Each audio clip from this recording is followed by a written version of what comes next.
нас не поддержат друзья, выдержать все эти трудности, все эти... Слово предоставляется Валерию Константиновичу, герою Советского Союза, руководителю Казачьего культурного центра Чувашской Республики. Добрый день, уважаемые.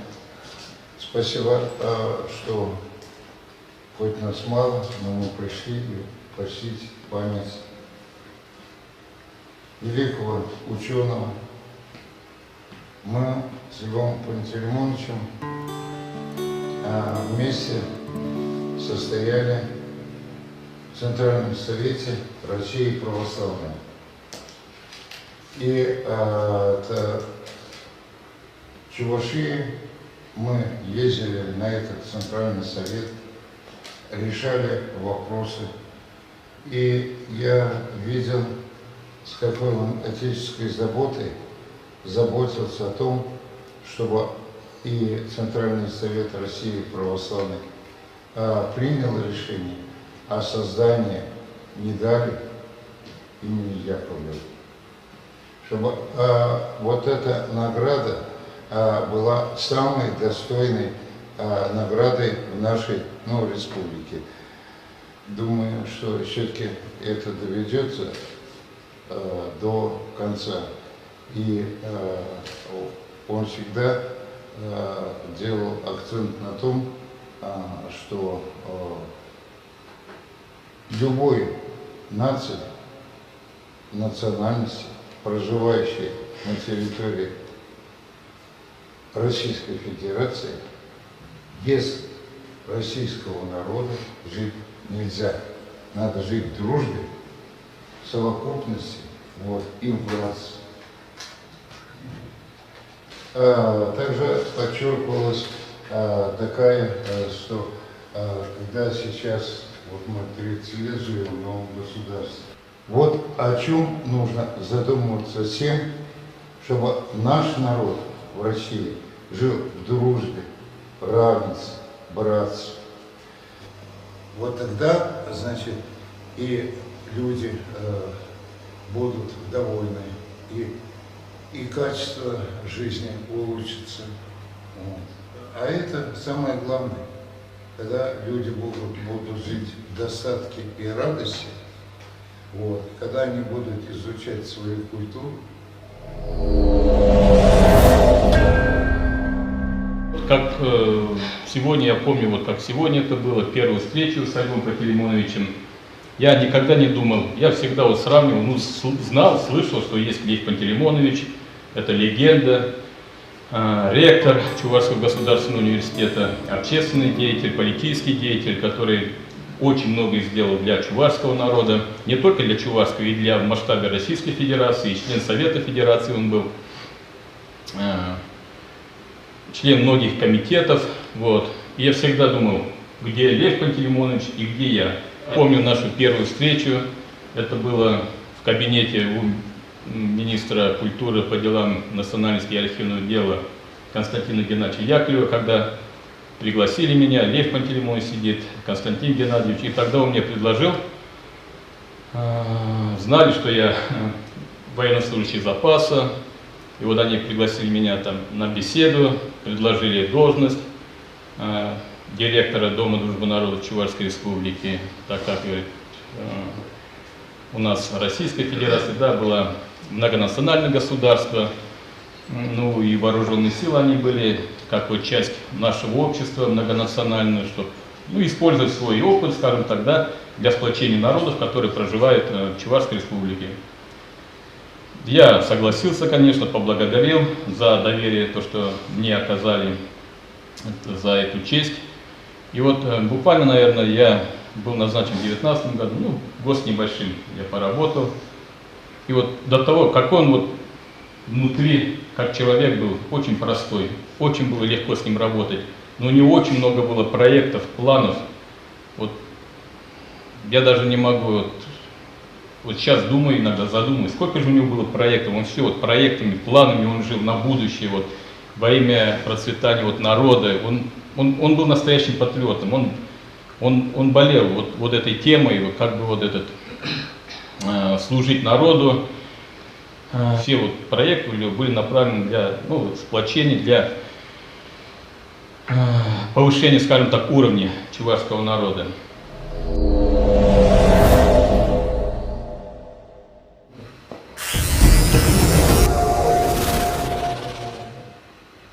Это добрейшей души человека. Он у нас один из авторов проекта «Палестина глазами российских художников» и участник, у него там несколько картин. Я хочу вам сказать, дорогие друзья, что Кураков в жизни, когда спал, он думал, кому завтра надо сделать хорошее дело. Он мне звонил: слушай, мы подарили грамоту тому-то. Саману подарили грамоту, я говорю, надо сделать. Поэтому он все время думал, как кому сделать хорошо. И сегодня в таком зале показывает отношение к человеку, который всем сделал добро. В 90-х годах, когда распала страна распалась, он более 300 квартир отдал преподавателям бесплатно. Я не вижу представителей этих людей, которые получили квартиры бесплатно. Ассамблея народов он создал. Мы почти ежедневно с ним собрались. Утром начинается с его телефонный звонок, и ночью кончается с его телефонный звонок. Мы постоянно были в контакте, общение. Он понимал, что единство народов действительно сила России. Он всегда старался объединить народ, он всегда объединял народ. Он переживал, как сказал Юрий Алексеевич, он жил, он патриот своей страны, своего народа. И вы понимаете, как он ушел? У нас один раз была Ассамблея народов, совещание 20 февраля для избрания нового председателя. Вся деятельность Ассамблеи народов Чувашия на этом завершилась. Пока нет ничего. Очень печально, что дело Льва Пантелеимовича Куракова хотят похоронить. Но это не удастся, потому что он живет в сознании народа, он живет в сердцах, душах, умах людей, которые любят добро. Он был добрейшей души человека, он переживал за всех, думал о всех, любил всех, и даже те, кто его предали, он их простил. И никогда ни на кого не держал зло. Вы понимаете? Это нужно иметь такое сердце. Поэтому не случайно я его назвал отцом народа чувашского, отцом чувашского народа. И у нас, дорогие друзья, в Батрево 1 сентября открывается выставка, международная выставка «Палестина глазами российских художников». И в сюрпризе, я вам скажу, Кураков будет присутствовать. Одна из картин, которая сейчас пишется. Хочу сказать, дорогие друзья, непреданный человек – это не человек. Это просто какой-то образ какой-то человека. Если у человека нет преданности, то нет ничего человеческого. Очень печально, что из его родных, из его родни по крови игнорирует мероприятия, связанные с ним. В память о нем. В фильме, которые уже не один раз были показаны, мероприятия, связанные с ним. Но все равно он был для всех родной человек, для всех жителей, потому что он всех любил. Благодарю вас. Я о нем говорил при его жизни и после его жизни. И правильно сказали все выступающие, что нужно учить детей в школе. Путь этого человека. Ведь народы, дорогие друзья, измеряются, любой народ, его цивилизация, его уровень, не в количество миллионов баррелях нефти, которые добывают, не в количество золота, не в количество газ кубических метров, сколько добывают, а в количество умов, ученых, выдающихся талантливых людей, люди, которые дают жизнь.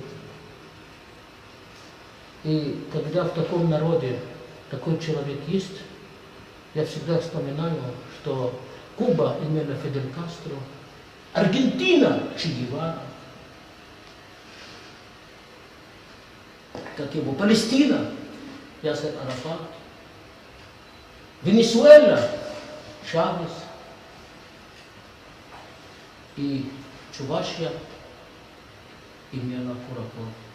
Кураков – это совесть чувашского народа и объединитель этого народа, и отец этого народа. Всегда мы будем его помнить, любить, ценить, уважать и говорить одно – о его делах.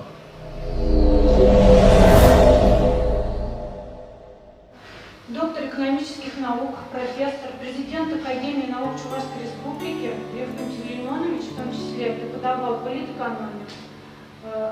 Согласитесь, наука такая для студентов, можно сказать, тяжелая, потому что она содержит большинство таких научных знаний, которые для студентов может показаться скучными. Однако Льву Пантелеймоновичу удавалось проводить эти занятия интересно, оживленно и просто доводить до студентов данную сложную информацию. Я думаю, что для большинства наших чувашских студентов, российских и даже иностранных студентов Лев Пантелеймонович был как родной отец, можно сказать, в стенах Чувашского государственного университета. Я прошу сказать несколько слов председателя Союза профессиональных писателей Лидию Ивановну Филиппову.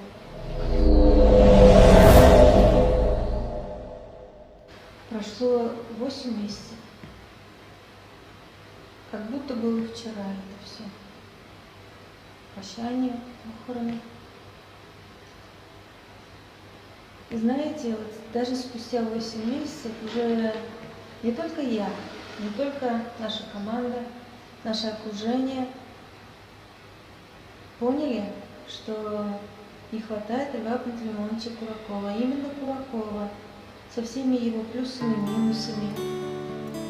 При жизни, конечно, говорили о Льве Пантелеймоновиче многое, и хорошее, и плохое, но все же только сейчас, когда его не стало, люди начали понимать, что Кураков это все-таки Кураков.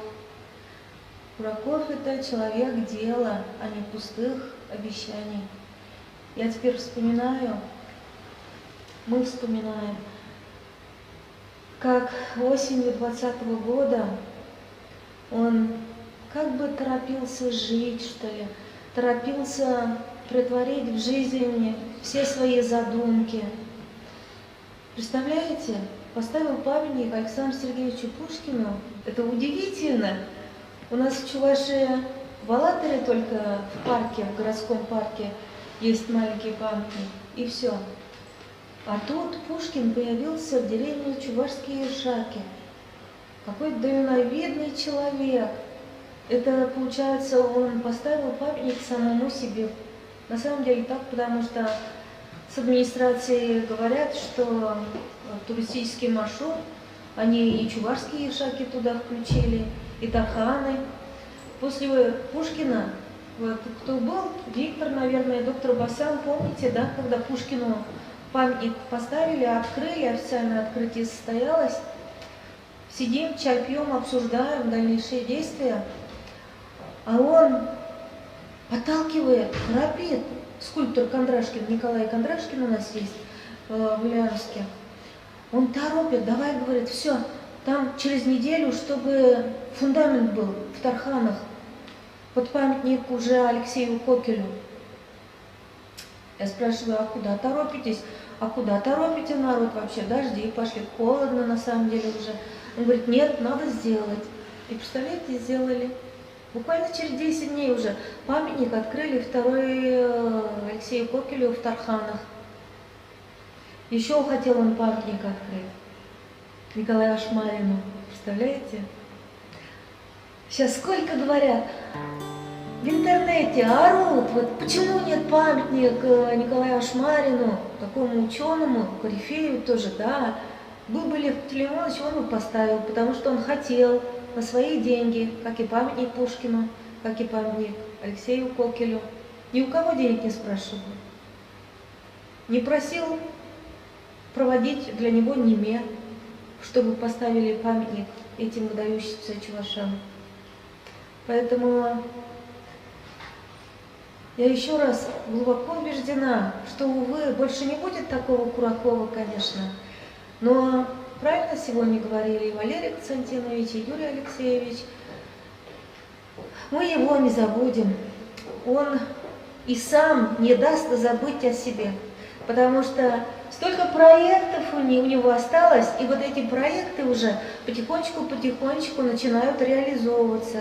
Вот стараются. Очень маленькая такая дружная команда на самом деле у него была, и останемся, да ведь? Поэтому мы постараемся все это сделать, а планы уже все притворяются. Вы, наверное, все слышали, что в Чебоксарах уже есть решение администрации города. Будет бульвар академика Льва Куракова в северо-западном районе. Это хорошо. Скульптор Нагорнов работает над памятной доской на здании, где он жил. Другой московский скульптор работает над памятной доской на здании Дома дружбы. Другой скульптор работает над памятником Льву Пантелеймоновичу. Батыровская районная администрация, глава администрации Рудольф Васильевич Селиванов собрал народ, активистов, друзей, команду Куракова, обсудили вопрос открытия в деревне Чувашские Шаки, в бывшем доме знаний,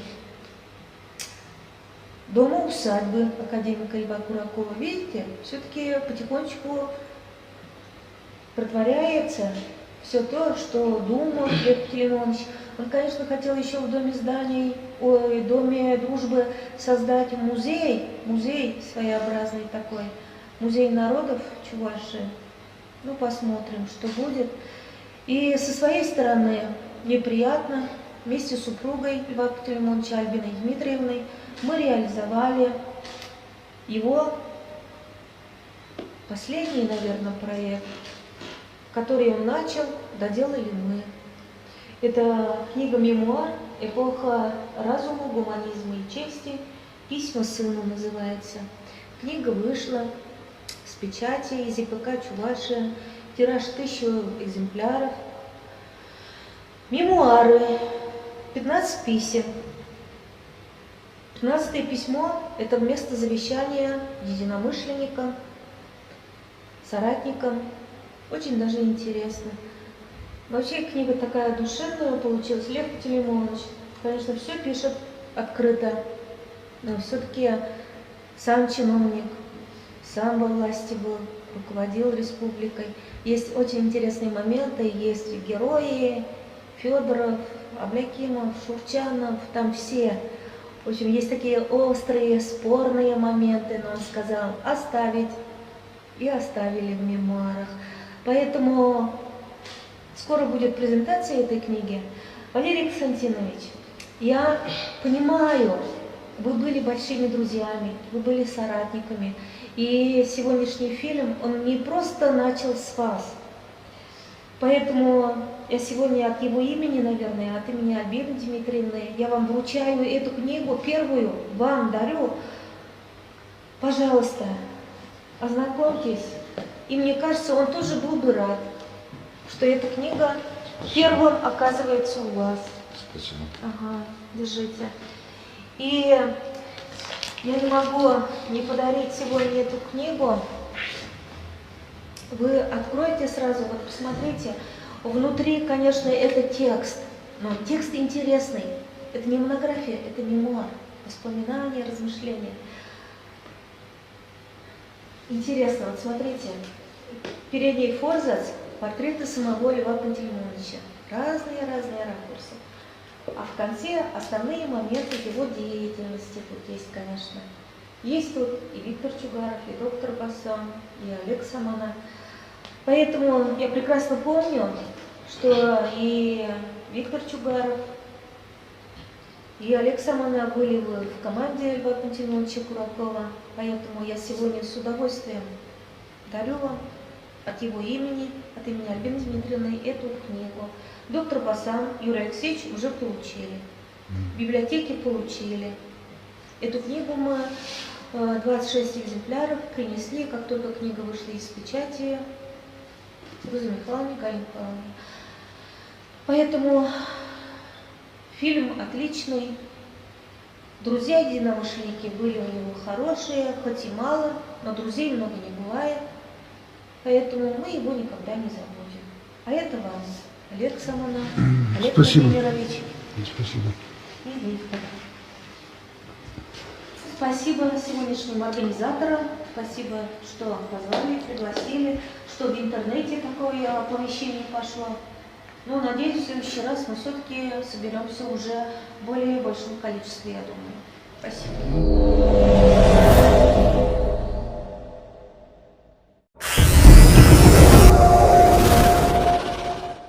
Я хотел бы, с вашего разрешения, несколько слов сказать. В этом зале проходят много мероприятий различного уровня, различного направления. Но такое мероприятие, как сегодня, редко бывает. Редкость заключается в том, не по числу участвующих и не по числу людей, от которых зависит очень многое в жизни, не по занимаемой должности, а от того, что само мероприятие – это значение исторического масштаба, носит исторический характер. Дом друга является местом, центром объединения людей разных национальностей, разных вероисповеданий. Здесь, в этом доме, мы считаем каждого, кто к нам заходит, от малого до великого, своим человеком. Здесь, в этом зале, в этом доме, в аудиториях площадью 3500 квадратных метров, чужих людей здесь не бывает.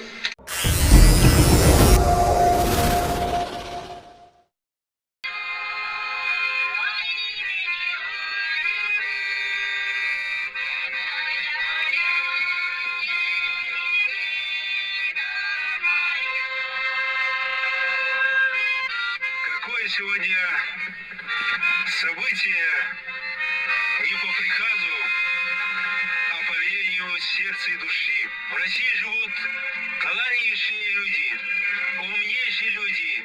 Культура в России всегда была на передовых позициях. Без культуры нет будущего. Без культуры нет никакого прогресса. Без культуры нет никакого движения вперед.